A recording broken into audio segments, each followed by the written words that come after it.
Hello my dear learners, आशा करता हूँ आप सब बहुत अच्छे होंगे। मैं हूँ अफजल। दोस्तों, इस वीडियो में हम डिस्कस करेंगे आप पेपर वन का बहुत इंपॉर्टेंट टॉपिक है आईसीटी, इंफॉर्मेशन कम्युनिकेशन टेक्नोलॉजी के जो पीवाईक्यूज हैं उनको हम डिस्कस करेंगे। जो 18 से 23 तक के पीवाईक्यू है इनको डिस्कस करेंगे, क्योंकि इनसे बहुत सारे चांसेस हैं, बहुत सारी प्रोबेबिलिटी है कि क्वेश्चन रिपीट होने का। राइट, अगर क्वेश्चन डायरेक्टली रिपीट नहीं होगा तो अगर आपका कंसेप्ट क्लियर है, राइट, तो आप क्वेश्चन सही से अटेम्प्ट कर पाओगे। तो गाइज, ये बहुत इंपॉर्टेंट सेशन है। तो अगर सेशन आपको अच्छा लग रहा हो, राइट, तो सेशन को लाइक करिए और ज़्यादा से ज़्यादा शेयर करिए। अगर आप चैनल पे नए हैं, आपने चैनल को सब्सक्राइब नहीं करा है, तो सबसे पहले चैनल को सब्सक्राइब करिए और साथ में जो बेल आइकन है उसको ऑन कर दीजिए, ताकि ऐसे ही आने वाले सेशंस का नोटिफिकेशन आपके पास पहुंचे। तो गाइज, जैसे आपको ऑलरेडी हमने बताया कि जो अभी हमारी पीवाईक्यू सीरीज चल रही है पेपर 1 और पेपर 2 मैनेजमेंट एंड कॉमर्स के रिगार्डिंग, राइट। तो इन द मॉर्निंग 7:30 आपको एक सेशन आपके लिए आता है, उसमें सारे पीवाईक्यूज हैं लास्ट 5 ईयर के, उनका हम एक्सप्लेनेशन देखते हैं।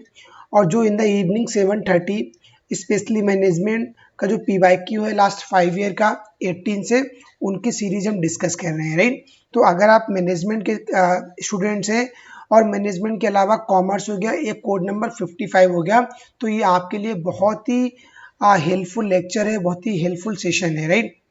और पेपर 1 तो आपको ऑलरेडी पता है कॉमन है, तो पेपर 1 का भी आप यहाँ से रेफर कर सकते हैं। इससे पहले जो हमने पेपर 1 का सेशन लिया था, हमने उसमें हायर एजुकेशन के जो इम्पोर्टेंट एमसीक्यूज थे अराउंड 40, उनको हमने डिस्कस किया था। अगर उन क्वेश्चंस को आप देखना चाहते हैं, आप उनको रेफ़र करना चाहते हैं, तो आप प्लेलिस्ट में जाइए और वहाँ से जो हायर एजुकेशन है वहाँ से उसको आप रेफ़र कर सकते हैं। और इससे पहले जो हमने सेशन लिया था पेपर 1 पे, वो टीचिंग एप्टीट्यूड का था। उसके बहुत सारे पीवाईक्यूज जो मोस्ट एक्सपेक्टेड पीवाईक्यू उनको हमने डिस्कस किया था। तो उनको आप वॉच आउट करना चाहते हैं तो सारी जो प्लेलिस्ट है वहाँ पे आपकी सारी पीवाईक्यू सीरीज मिल जाएगी, राइट, चाहे आपके पेपर 1 के रिगार्डिंग या पेपर 2 के रिगार्डिंग। तो गाइस, सेशन को स्टार्ट करते हैं। सबसे पहले जो हमारा क्वेश्चन आज का रहेगा, ये आपके सामने स्क्रीन पे है। Which of the following communication technology employ only asynchronous communication. Question पूछा गया है कि ऐसी कौन सी जो कम्युनिकेशन टेक्नोलॉजी है जो आसिंक्रोनस कम्युनिकेशन को एम्प्लॉय करती है। तो आपको ये चीज़ें क्लियर होना चाहिए कि आसिंक्रोनस पूछा गया है, ओनली आसिंक्रोनस कम्युनिकेशन को कौन एम्प्लॉय करता है। ऑप्शन दिया गया है video conferencing, email, forums, instant messaging. इसको आपको करेक्ट जो कोड है आपको वो चूज करना है। तो बहुत ही इंपॉर्टेंट क्वेश्चन है, बहुत ही कंसेप्चुअल क्वेश्चन है गाइज ये। तो इसमें क्वेश्चन जो पूछा गया है वो आसिंक्रोनस कम्युनिकेशन के रिगार्डिंग पूछा गया। तो सबसे पहले अगर आपको एक क्वेश्चन अटेम्प्ट करना है तो आपको ये पता होना चाहिए कि आसिंक्रोनस कम्युनिकेशन क्या होता है और सिंक्रोनस कम्युनिकेशन क्या होता है। तो बेसिकली जो इसका आंसर होगा, आंसर इसका सी करेक्ट हो जाएगा, क्योंकि जो 2 है और 4 है, यानी ईमेल और फोरम है, ये आपके दोनों क्या हैं, आपके आसिंक्रोनस कम्युनिकेशन के मोड है, राइट। जबकि सिंक्रोनस कम्युनिकेशन के मोड यहाँ पे क्या होंगे, आपका वीडियो कॉन्फ्रेंसिंग हो जाएगा, और जो आप इंस्टेंट मैसेजिंग कर रहे हो ये बेसिकली क्या हो जाएगा, ये आपके सिंक्रोनस हो जाएंगे, राइट। तो यहाँ पर सिंक्रोनस और सिंक्रोनस में क्या डिफरेंस होता है। बेसिकली सिंक्रोनस क्या होता है, जो रियल टाइम में शो होता है, जो रियल टाइम में हम टॉकिंग करते हैं, जैसे वीडियो कॉन्फ्रेंसिंग हो गया, तो यहाँ बिल्कुल साइमल्टेनियसली और रियल टाइम में दो लोग कम्युनिकेट कर रहे हैं और इंस्टेंट उसका लाइव आंसर आ रहा है, राइट। तो बेसिकली वो होता है सिंक्रोनस। आसिंक्रोनस क्या होता है कि आपने किसी से चैट किया, आपने किसी को मैसेज ड्रॉप किया, पर वो रियल टाइम पे डिलीवर्ड उसका रिस्पॉन्स नहीं आया, और जो रियल इंस्टेंट इसका रिस्पॉन्स नहीं आया, तो बेसिकली वो होता है आसिंक्रोनस। तो आपको सिंक्रोनस और आसिंक्रोनस के बीच क्या डिफरेंशिएशन है वो आपको क्लियर होना चाहिए, कि बहुत सारे क्वेश्चन इस पे ही बनते हैं आसिंक्रोनस और सिंक्रोनस कम्युनिकेशन के रिगार्डिंग, राइट। तो जो ईमेल है और फोरम है बेसिकली ये आसिंक्रोनस कम्युनिकेशन में आते हैं।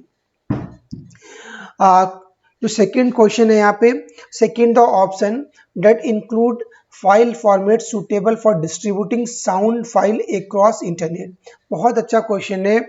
इसमें क्वेश्चन पूछा गया है कि कौन से ऐसे ऑप्शंस हैं जो फाइल फॉर्मेट है उसके लिए सूटेबल है, किसके लिए सूटेबल है, और distributing sound files across internet.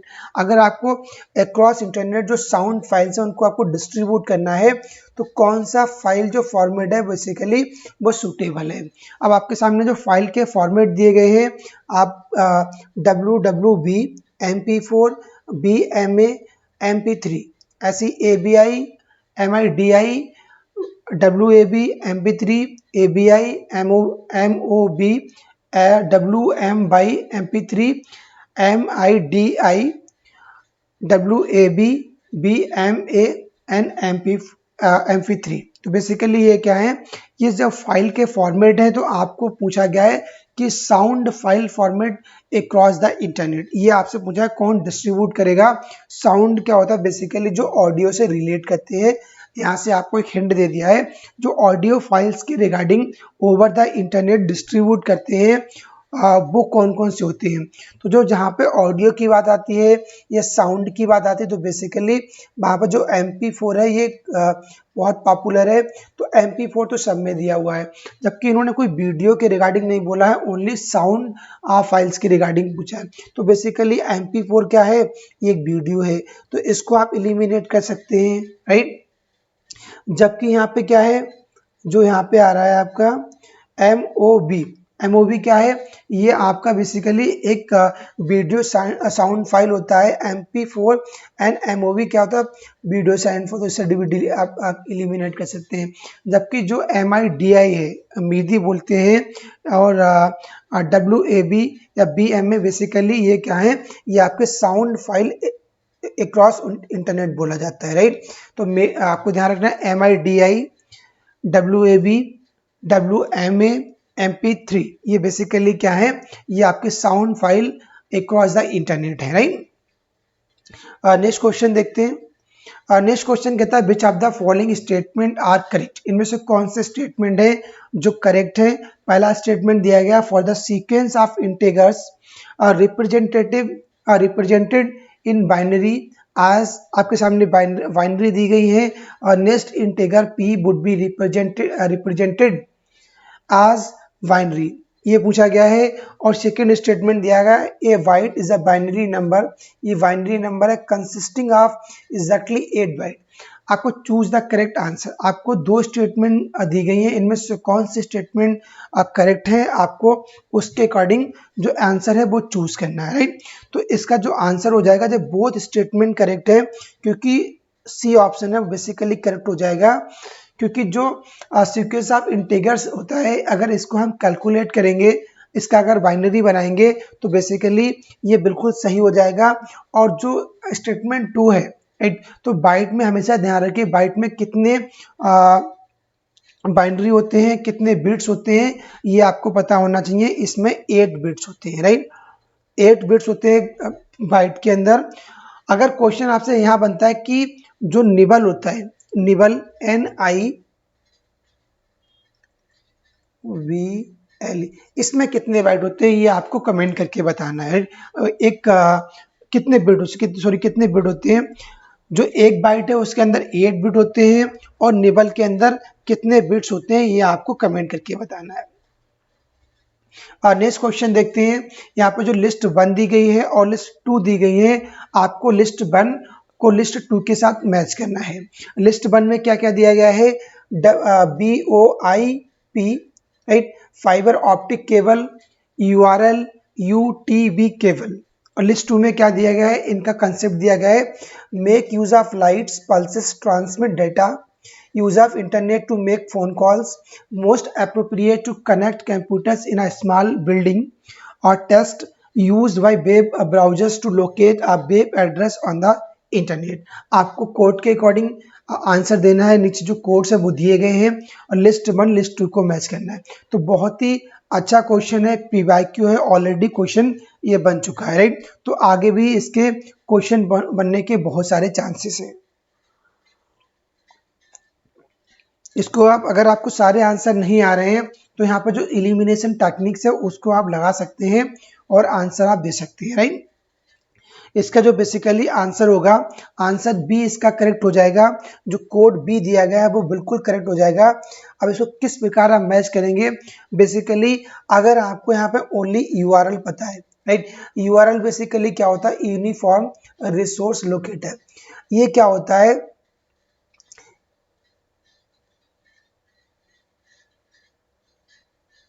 URL अगर हम देखते हैं यहाँ पे यूआरएल जो है, तो text used by web browser to locate on a web address in the internet, right. तो बेसिकली जो यूआरएल का जो फंक्शन होता है, क्या होता है, जो हमारे टैग्स होते हैं उनको हम यूज करते हैं वेब ब्राउजर के through to locate a web address on the internet. हम इंटरनेट पे जो वेब एड्रेस है उसको लोकेट करने के लिए हम वेब ब्राउजर के जो टैग्स हैं उनको हम यूज करते हैं। तो बेसिकली ये आता हमारा यूआरएल का, राइट।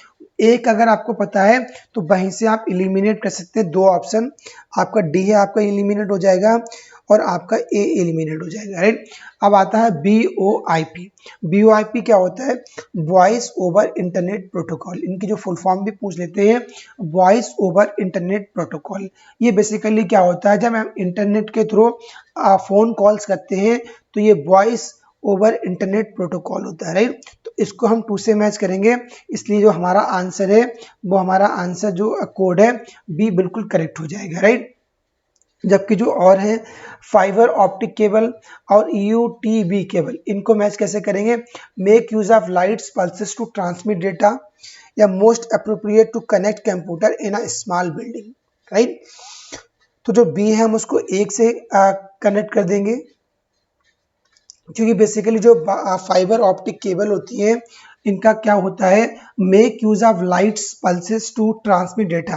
तो ये ट्रांसमिट डेटा करने के लिए यूज करते हैं। और जो यूटीपी केबल होती है वो बहुत ही मोस्ट अप्रोप्रिएट होती है to connect computer in a small building.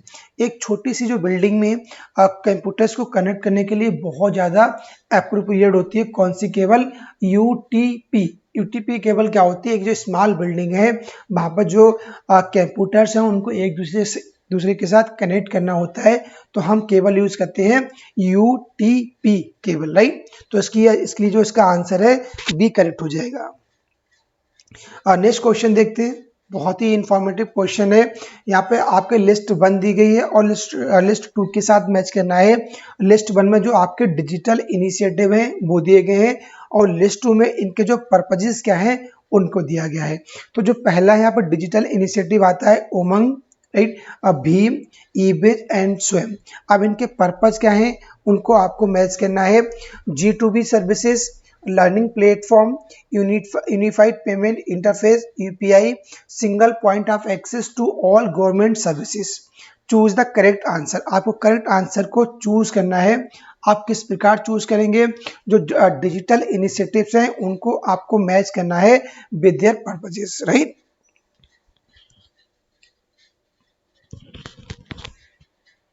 इसका जो आंसर है, आंसर इसका सी करेक्ट हो जाएगा, क्योंकि जो सी वाला है वो बिल्कुल करेक्ट इसलिए हो जाएगा, इसकी मैचिंग करते हैं।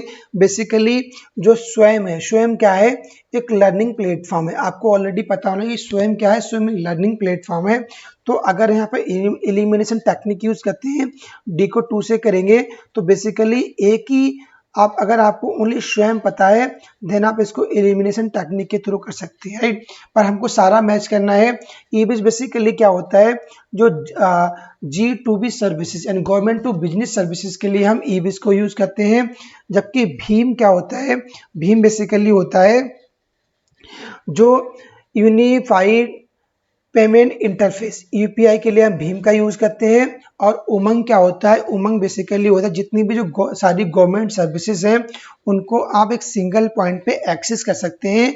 तो वो फैसिलिटी कौन देता है, वो उमंग फैसिलिटी देता है। तो उमंग का आपको पर्पस क्या है, क्लियर होना चाहिए। आपको भीम का पर्पस क्या है, आपको क्लियर होना चाहिए कि इनमें दोनों में कंफ्यूजन होता है क्योंकि बहुत ही क्लोजली रिलेटेड है विद ईच अदर।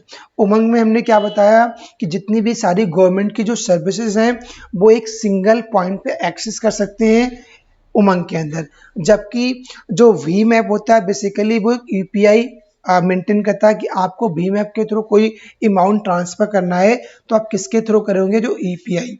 यूपीआई की फुल फॉर्म क्या होती है, यूनिफाइड पेमेंट इंटरफेस, राइट। तो आई होप आपको ये क्वेश्चन क्लियर हो गया होगा। गाइज अगर आपको ये वीडियो अच्छी लग रही हो, आपके लिए सेशन इंफॉर्मेटिव है, तो सेशन को लाइक करिए और ज़्यादा से ज़्यादा शेयर करिए, क्योंकि गाइज आपकी जो आप सेशन लाइक नहीं करते हो, आप सेशन शेयर नहीं कर सकते हो, राइट। तो लाइक करने में और शेयर करने में बिल्कुल कंजूसी मत दीजिए, क्योंकि जो आप लाइक करते हैं, जो आप सेशन को शेयर करते हैं, ये हमको बहुत ज़्यादा मोटिवेशन देता है, राइट। ऐसे ही आपके लिए इंफॉर्मेटिव और रिलेवेंट कंटेंट लाने के लिए। और इसके अलावा कोई आपका डाउट्स रहता है, कोई आपकी क्वेरी रहती है, तो आप हमें कमेंट कर सकते हैं। और जो हमारा टेलीग्राम ग्रुप है मैनेजमेंट स्टडी मंत्रा, उसको आप ज्वाइन कर सकते हैं, राइट। अगर इन जो हमारी पीवाईक्यू सीरीज चल रही है, इनके अलावा किसी टॉपिक पे आप थ्योरेटिकल वीडियो चाहते हैं, कोई टॉपिक क्लियर नहीं हो रहा है, तो आप कमेंट करके बता सकते हैं, राइट। और गाइस बता दूं कि यहाँ पे कोई भी आपको किसी भी सर्विस के रिगार्डिंग, चाहे आपके पीडीएफ हो गया या किसी कोई और कंटेंट, उसके अलावा आपको सिंगल अमाउंट पे नहीं करना है, सारी सर्विसेज फ्री ऑफ कॉस्ट है, राइट। सारे पीवाईक्यूज आपके एग्जामिनेशन के टाइम तक, आपको जितने भी पीवाईक्यू हैं, इंपॉर्टेंट पीवाईक्यू पेपर 1 और पेपर 2 स्पेशली मैनेजमेंट का है, उसके सारे पीवाईक्यूज और इम्पोर्टेंट जो एमसीक्यूज है, आपको सारे अच्छे से करा दूंगा। बिल्कुल आपके सामने क्वेश्चन आएगा उन पीवाईक्यू के थ्रू, तो आप इजीली अटेम्प्ट कर पाओगे, क्योंकि जो पीवाईक्यू डियर है वो सबसे इम्पोर्टेंट आपके लिए कंसेप्ट है, सबसे इम्पोर्टेंट आपका पार्ट है, अगर आपको इस एग्जाम को क्रैक करना है। क्योंकि पीवाईक्यू अगर आपने लगा लिए हैं, तो आप ये मानिए कि जब आप एग्जामिनेशन हॉल में जाएंगे, तो आपको ऐसा लगेगा कि ये क्वेश्चन तो ऑलरेडी मैं कर चुका हूँ, राइट। तो पीवाईक्यू का बहुत ज़्यादा वेटेज है, तो ज़्यादा से ज़्यादा पीवाईक्यू लगाइए और उनका जो एक्सप्लेनेशन है उसको आप सही से देखिए, राइट। तो अगर आपको हमारी ऑलरेडी सीरीज चल रही है, हमने आपको बताया, तो आप सेशन को लगातार लाइक करिए और लगातार शेयर करिए, राइट। और नेक्स्ट क्वेश्चन देखते हैं, जो क्वेश्चन नंबर 6 है यहाँ पे, और regarding e governance which of the following statement are correct. E government के रिगार्डिंग कौन से स्टेटमेंट है वो करेक्ट है, ये क्वेश्चन कह रहा है। पहला स्टेटमेंट आप कहता है decreasing transparency is an ICT enabled advantage of e governance. E-governance is related to the implementation of ICT in the government process and function. Common Service Center CSC help in the providing and using e-governance related services. आपको 3 statement दिए गए हैं, आपको code, आपको जो सही code है, सही स्टेटमेंट है, आपको चूज करना है for the answer, right. Regarding e governance के रिगार्डिंग पूछा गया है, आपको करना है। इसका आंसर चेक करते हैं। इसका जो बेसिकली आंसर है, जो बी ऑप्शन है, बिल्कुल इसका करेक्ट है, क्योंकि जो पहला स्टेटमेंट है ये आपका बिल्कुल करेक्ट है, और जो स्टेटमेंट 3 है वो बिल्कुल करेक्ट है, राइट। कि जो सीएससी होते हैं बेसिकली कॉमन सर्विस सेंटर, ये हेल्प करते हैं, और किस में हेल्प करते हैं, प्रोवाइडिंग करने के लिए और यूजिंग करने के लिए जितने भी जो ई गवर्नेंस सर्विसेज हैं उनके रिगार्डिंग आपको इंफॉर्मेशन प्रोवाइड करते हैं, आप कैसे यूज कर सकते हैं, इसके लिए जो सीएससी है वो बहुत ज़्यादा हेल्प करता है, राइट। और जो decreasing transparency is in ICT enabled advantage of e governance. E governance का जो एक आईसीटी एडवांटेज क्या है, इसकी डिक्रीजिंग ट्रांसपेरेंसी, राइट। तो ये इनका एक एडवांटेज होता है, तो इसलिए आज इसका आंसर बी करेक्ट हो जाएगा। Next question 7, which of the following statement are correct. कौन से स्टेटमेंट करेक्ट है। स्टेटमेंट फर्स्ट दिया गया है, software is loaded into secondary from RAM and is then execute by the CPU, right. Second statement क्या कहता है, a search engine is a software system that is design to search for information on www. बहुत अच्छा question है। Question कह रहा है कौन से ऐसे करेक्ट स्टेटमेंट है। पहला स्टेटमेंट कहता है कि जो सॉफ्टवेयर होते हैं वो लोडेड होते हैं सेकेंडरी फ्रॉम रैम, रैम से ये सेकेंडरी में लोड होते हैं और देन ये एग्जीक्यूट होते हैं बाय द सीपीयू। ये स्टेटमेंट सही है गलत ये आपको बताना है। और जो सर्च इंजन एक सॉफ्टवेयर है जो डिज़ाइन करता है जो इंफॉर्मेशन को सर्च करने के लिए कहाँ पर www. तो सेकंड जो स्टेटमेंट है बिल्कुल सही है। सर्च इंजन का बेसिकली ये फंक्शन होता है। जबकि अगर सॉफ्टवेयर को लोडेड हो रहा है इन द सेकेंडरी में फ्रॉम रैम से, तो and then is executed by the CPU, नहीं, ये आपका बिल्कुल गलत हो जाएगा। गलत क्यों हो जाएगा कि जो बेसिकली सॉफ्टवेयर लोडेड होते हैं सेकेंडरी, तो ये रैम के थ्रू नहीं होते हैं, बेसिकली ये रोम के थ्रू होते हैं, राइट, रैम के नहीं और रोम के थ्रू होते हैं। रीड ओनली मेमोरी है उसके थ्रू ये सॉफ्टवेयर लोडेड होते हैं इन अ सेकेंडरी, और फिर उसके बाद ये एग्जीक्यूट होते हैं बाय द सीपीयू। इसलिए ये आंसर जो पहला है स्टेटमेंट आपका इनकरेक्ट हो जाएगा, जबकि स्टेटमेंट 2 है वो करेक्ट हो जाएगा। इसलिए इसका जो ऑप्शन है वो ओनली 2 ऑप्शन इज करेक्ट है।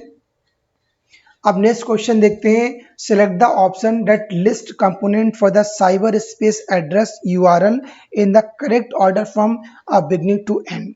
जो यूआरएल है उसका जो एक एड्रेस है उसको आपको स्टार्टिंग से लेके एंड तक आपको प्रॉपर अरेंज करना है एक प्रॉपर सीक्वेंस में, राइट, एक यूआरएल को। अब कैसे ऑप्शन दिया गया है, protocol, domain name of host, या जो पाथ की फाइल है या path file, protocol, domain name of the host, protocol, path file, domain name of the host, protocol and path file. तो जो यूआरएल का एड्रेस होता है बेसिकली इसमें सबसे पहले क्या आता है और सबसे लास्ट में क्या आता है, ये आपको इसका जो प्रॉपर एक अरेंजमेंट है आपको पता होना चाहिए, राइट। तो जो आप यूआरएल आप देखेंगे, कभी आप ब्राउज़र ओपन करिए और ब्राउज़र में जब कोई भी आप पर्टिकुलर वेबसाइट सर्च करेंगे, कुछ भी इंफॉर्मेशन सर्च करेंगे, तो जो ऊपर का एक उसमें एक यूआरएल आता है। अगर आप उस यूआरएल को आप एक बार उस पर कर्सर लेके जाएंगे और उसको देखेंगे तो सबसे पहले यहाँ पे प्रोटोकॉल आएगा। Protocol in the sense HTTP protocol, जो प्रोटोकॉल है वो आएगा। तो सबसे पहले है प्रोटोकॉल आएगा, उसके बाद जो डोमेन का नेम क्या है www. ये आपका आएगा, राइट। फिर जो पाथ की फाइल है, जो डॉक्यूमेंट्री है सर, वो आपका पाथ की फाइल आएगी, राइट। तो ये इसका आंसर जो है आपका ए बिल्कुल करेक्ट हो जाएगा, राइट, 8 का। नेक्स्ट क्वेश्चन देखते हैं, question number 9। Identify the encompassing terms that involve the use of electronic platform to conduct a company business. E business, e commerce, e marketing and e governance. कौन सा ऐसा platform है जो company business को, जो electronic platform है जो company की जो बिजनेस है उसको कंडक्ट करता है, ये आपको बताना है। तो बेसिकली जो ई कॉमर्स का बिजनेस होता है वो एक इलेक्ट्रॉनिक फॉर्म होता है, इसलिए इसका आंसर जो है वो 2 आपका करेक्ट हो जाएगा। ये सारे आपके वन लाइनर क्वेश्चन है, इनको जल्दी जल्दी करते हैं क्योंकि बहुत सारे क्वेश्चंस को डिस्कस करना है। क्वेश्चन नंबर 10 देखते हैं। विच of the following is generally associated with the domain name of an educational institution. Generally जो एजुकेशनल इंस्टीट्यूशंस हैं वो जो उनका डोमेन नेम है, किस डोमेन नेम के साथ वो एसोसिएट होती हैं, राइट। ये क्वेश्चन बताया गया है। पहला दिया गया है .org, .edu, .com, .institution, right. तो इसका जो आंसर है आपका 2 करेक्ट हो जाएगा, क्योंकि जितने भी एजुकेशनल इंस्टीट्यूशन है उनके लिए जो डोमेन होता है वो .edu होता है, राइट। इसलिए आपको ध्यान रखना है। जबकि जो .org है बेसिकली ये आपके बिजनेस के लिए होता है, और .com क्या होता है बेसिकली ये आपका world wide domain commercial domain होता है, राइट। क्वेश्चन नंबर नेक्स्ट देखते हैं 11। Which of the following devices enabled a computer to transmit data over telephone lines. हम जो टेलीफोन की लाइंस हैं उनके ऊपर हम एक कंप्यूटर के द्वारा डेटा को कैसे ट्रांसमिट करते हैं, कौन सी डिवाइस होती है ये बताया गया है। सीपीयू होता है, हब होता है, स्विच होता है, या आपका मोडेम होता है, राइट। जब आपको डेटा ट्रांसमिट करना है ओवर द फोन लाइन, इसके लिए हम यूज करते हैं मोडेम। तो जो आंसर डी है वो आपका बिल्कुल करेक्ट हो जाएगा, राइट। नेक्स्ट क्वेश्चन देखते हैं। व्हाट इज द स्वयं। स्वयं बेसिकली क्या है, नॉन गवर्नमेंटल ऑर्गेनाइजेशन और digital programme to achieve the principle of education online platform, name of the website. तो स्वयं क्या है, स्वयं के रिगार्डिंग पूछा गया है। स्वयं एक लर्निंग प्लेटफॉर्म है और digital programme to achieve the principle of education. Education के रिगार्डिंग एक लर्निंग प्रोग्राम है, इसलिए इसका जो आंसर बी है वो आप करेक्ट हो जाएगा। तो स्वयं के रिगार्डिंग आपको पता होना चाहिए, right. Question number 13, which of the following is not considered as a form of secondary storage. इनमें से कौन सी सेकेंडरी स्टोरेज नहीं है, ये क्वेश्चन कह रहा है। Option RAM, floppy disk, optical disk and flash drive. कौन सी सेकेंडरी जो फॉर्म है स्टोरेज की वो नहीं है। ये नॉट जो वर्ड है बहुत कंफ्यूजन वर्ड है, क्योंकि इसमें जो लर्नर्स हैं इसी में गलती करते हैं, इसी में उनकी मिस्टेक होती है। उनको लगता है क्वेश्चन बहुत सिंपल है और वो बहुत जल्दी फटाक से अटेम्प्ट कर देते हैं। बाद में उनको रियलाइज होता है कि उन्होंने नॉट को कंसिडर नहीं करा था, राइट। इसलिए सबसे पहले नॉट को देखना है, ओनली को देखना है, ऑलवेज को देखना है या नॉन को देखना है। नॉट पूछा गया है सेकेंडरी स्टोरेज के रिगार्डिंग। तो बेसिकली जो आपकी रैम है, पहला जो यहाँ पर दिया गया, तो रैम एक सेकेंडरी मेमोरी नहीं, स्टोरेज नहीं है, जबकि ये आपकी प्राइमरी स्टोरेज है रैम। तो ये आपका आंसर करेक्ट हो जाएगा। जबकि ऑप्टिकल डिस्क हो गए, फ्लैपी फ्लैश ड्राइव हो गए, फ्लॉपी डिस्क, ये आपकी सेकेंडरी स्टोरेज होती है। तो आंसर इसका 1 यानी 1 करेक्ट है, राइट। अब नेक्स्ट क्वेश्चन देखते हैं, क्वेश्चन नंबर 14। वाइल सेंडिंग, यहाँ पे वाइल होगा WH, थोड़ा टाइपिंग एरर है। वाइल सेंडिंग इन ईमेल, हम जब एक ईमेल को सेंड करते हैं to differentiate among to CC and CC and BCC field, which one of the following statement is true। यानी जब हम कोई मैसेज सेंड कर रहे हैं तो यहाँ पर टू का मतलब क्या होता है और सी का मतलब क्या होता है और BCC का मतलब क्या होता है, उसके रिगार्डिंग क्वेश्चन है। अब नीचे स्टेटमेंट दिए गए हैं इन्हीं के रिगार्डिंग, तो कौन सा स्टेटमेंट ठीक है आपको ये बताना है। पहला स्टेटमेंट दिया गया यहाँ पे, recipients in the two field can see the email address that are in the BCC and CE। यानी जो रिसिपिएंट्स हैं टू के, वो जो बी के मैसेज, बी जो सी के मैसेज हैं, राइट, सी है CC एंड BCC है, उनके जो ईमेल आईडी है उनके एड्रेस को देख सकता है टू, पहला ये कह रहा है, राइट। और रिसिपिएंट्स इन द CC, जो CC के रिसिपिएंट्स हैं बेसिकली वो जो टू के ईमेल एड्रेस हैं या जो BCC के ईमेल एड्रेस है इनको वो देख सकते हैं, ये कह रहा है। थर्ड कह रहा है recipients in the BCC field can see email address that are in the two and CCC fields, right। जबकि जो लास्ट कह रहा है only recipients in the CCC field can see only other email address in the BCC and field। बहुत अच्छा, बहुत ही प्यारा question है, क्योंकि आप डेली बेसिस पे मेल करते हो, तो आई होप आपका ये क्वेश्चन गलत नहीं होना चाहिए, राइट।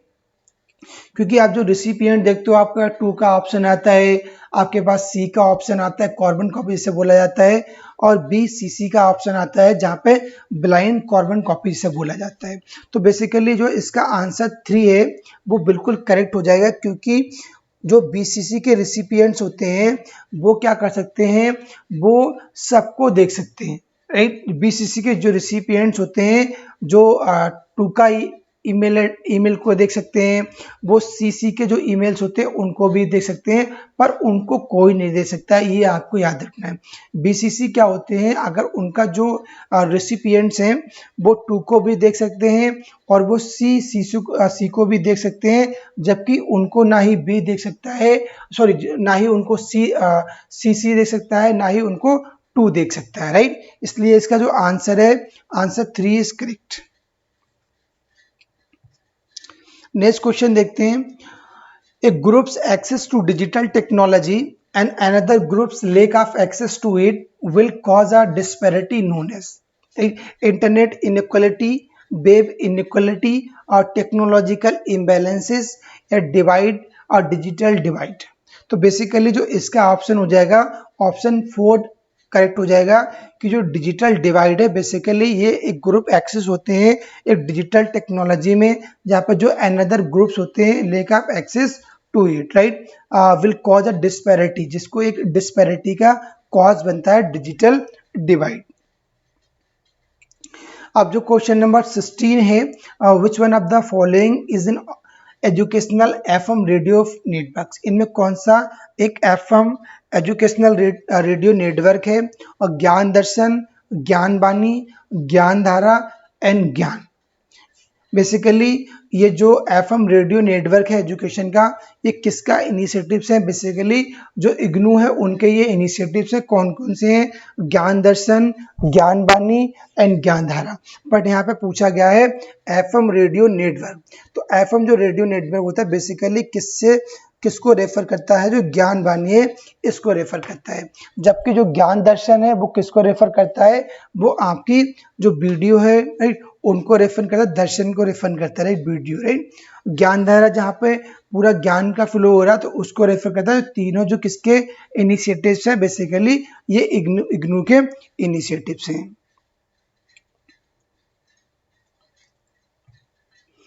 अब क्वेश्चन नंबर 17 है, software that you can download for free but you have to pay to continue its use after a trial period is called public domain software, freeware, open source software या shareware. Question कह रहा है ऐसे कौन से software हैं जिनको हम डाउनलोड करते हैं एज अ फ्री और उनको अगर हमको कंटिन्यू यूज करना है, राइट, तो उनके लिए हमको जो ट्रायल पीरियड खत्म होने के बाद हमको उनको पेमेंट करना पड़ेगा, उसका जो पेड वर्जन है वो लेना पड़ेगा। ऐसे सॉफ्टवेयर को क्या बोला जाता है? इनको पब्लिक डोमेन सॉफ्टवेयर बोलते हैं, इनको फ्रीवेयर बोलते हैं, इनको ओपन सोर्स सॉफ्टवेयर बोला जाता है या इनको शेयरवेयर बोला जाता है। इसका आपको आंसर करना है गाइस। बहुत ही अच्छा क्वेश्चन है ये। यस, जो बेसिकली शेयरवेयर जो सॉफ्टवेयर्स होते हैं ये ऐसे सॉफ्टवेयर्स होते हैं जो आप फ्री में डाउनलोड कर सकते हैं और आपको आप यूज़ कर सकते हैं एज अ ट्रायल। आप 1 वीक के लिए, 1 मंथ के लिए, जैसा जो सॉफ्टवेयर ट्रायल दे रहे हैं आप उस ट्रायल के अकॉर्डिंग यूज़ कर सकते हैं। पर अगर आप कंटिन्यू इसको यूज़ करना चाहते हैं तो जो इनका पेड वर्जन है आपको वो लेना पड़ेगा। ऐसे सॉफ्टवेयर्स को बोला जाता है shareware. Question number 18. Which one of the following software components is the fastest in term of speed of access?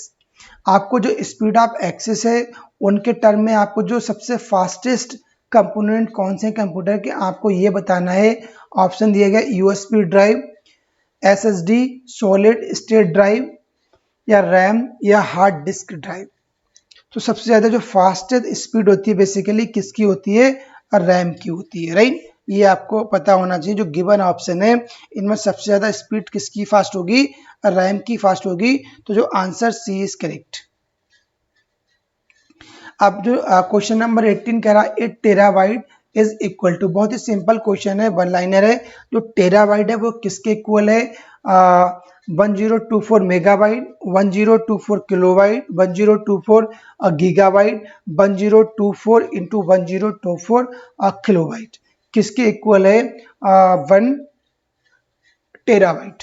तो 1 टेराबाइट जो इक्वल टू 1024 गीगाबाइट, क्योंकि गीगाबाइट के बाद ही जीबी के बाद टीबी आता है, राइट। तो ये किसके इक्वल हो जाएगा? सी के इक्वल हो जाएगा। तो C answer is correct. Question number 21 देखते हैं। फुल फॉर्म ऑफ पीडीएफ, जो पीडीएफ है उसकी फुल फॉर्म क्या है? Portable documents data format, portable documents form, portable documents format या पोर्टेबल डेटा फॉर्म। तो जो पीडीएफ की फुल फॉर्म बेसिकली होती है पोर्टेबल डॉक्यूमेंट्स फॉर्मेट। ये आपको ध्यान रखना है, पीडीएफ की फुल फॉर्म क्या होती है? Portable documents format. Next question देखते हैं। क्वेश्चन 22 है, which of the given statement are true, इनमें कौन से जो स्टेटमेंट है वो ट्रू है? Modem is a networking device, modem is a voltage stabiliser, modem converts analogue signal to digital signal and vice versa, right. Modem के regarding statement दिए गए हैं, कौन कौन से स्टेटमेंट करेक्ट हैं। तो बेसिकली मॉडेम क्या है, एक नेटवर्किंग डिवाइस है, बिल्कुल स्टेटमेंट करेक्ट। जहां पे ए है उसको रहने दो, बाकी एलिमिनेट कर दो। Modem is a voltage stabiliser, नहीं, मॉडेम कोई वोल्टेज स्टेबलाइजर नहीं है, एक की नेटवर्किंग डिवाइस है, ना कि वोल्टेज स्टेबलाइजर है। जहां पे R2 है उसको आप एलिमिनेट कर सकते हो, 2 को एलिमिनेट कर दो, राइट। तो बचा आंसर बी, तो बी आंसर करेक्ट हो जाएगा। और जो modem converts analogue signal to digital signal, जो मॉडेम क्या करता है, जो एनालॉग सिग्नल है उनको डिजिटल सिग्नल में कन्वर्ट करता है, या डिजिटल सिग्नल को एनालॉग सिस्टम में कन्वर्ट करता है। ये बेसिकली किसका काम होता है, जो मॉडेम होता है, मॉडेम का ये वर्क होता है, राइट। तो इसका आंसर बी इज करेक्ट। अब क्वेश्चन आ रहा है, if a binary equivalents of decimal number 53 is 110101, ये है the binary equivalent to the decimal 50।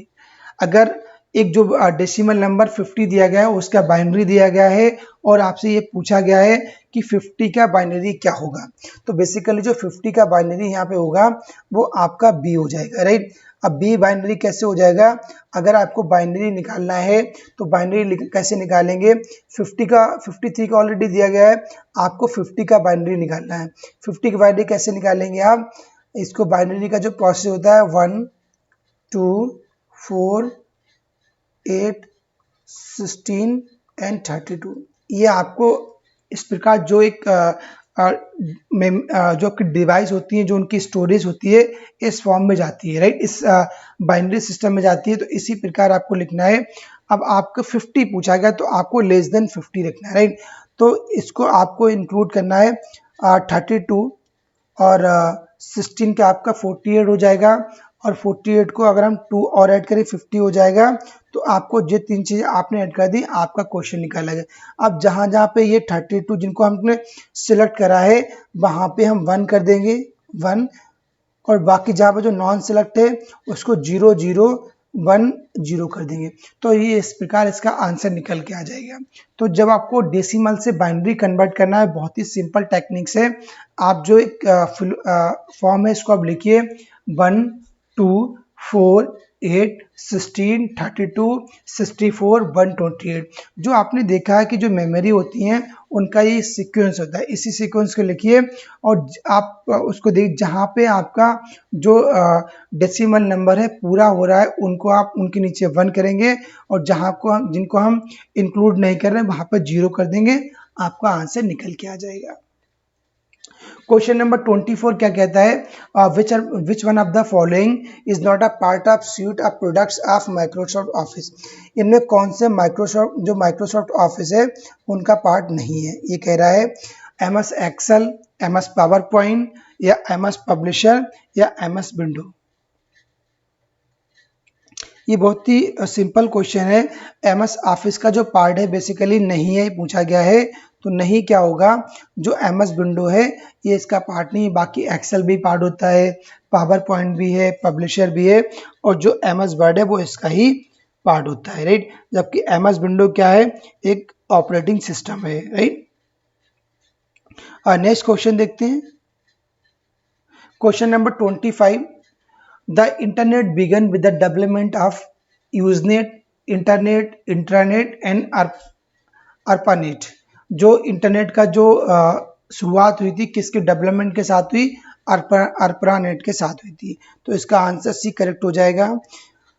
ARPANET, RFID is a acronym, किसका एक्रोनिम है, RFID, roaming frequency identification, radio frequency identification, run time frequency identification, और remote frequency identification.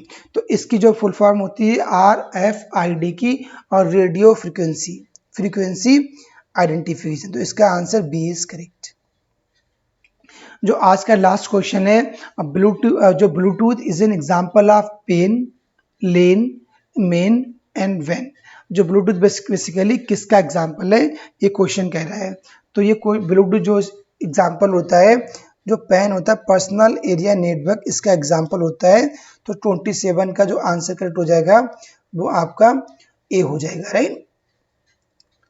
तो guys आज का जो हमारा सेशन है ये एंड हो गया है। अगर आपको सेशन अच्छा लगा हो, सेशन को लाइक करिए और ज़्यादा से ज़्यादा शेयर करिए। चैनल पे आप नए हैं तो चैनल को सब्सक्राइब करिए, साथ में जो बेल आइकन है उसको ऑन कर दीजिए। कोई आपका डाउट्स है, कुछ आपकी क्वेरी है तो हमारे टेलीग्राम लिंक को आप ज्वाइन कर सकते हैं या आप कमेंट कर सकते हैं। Thank you, have a nice day.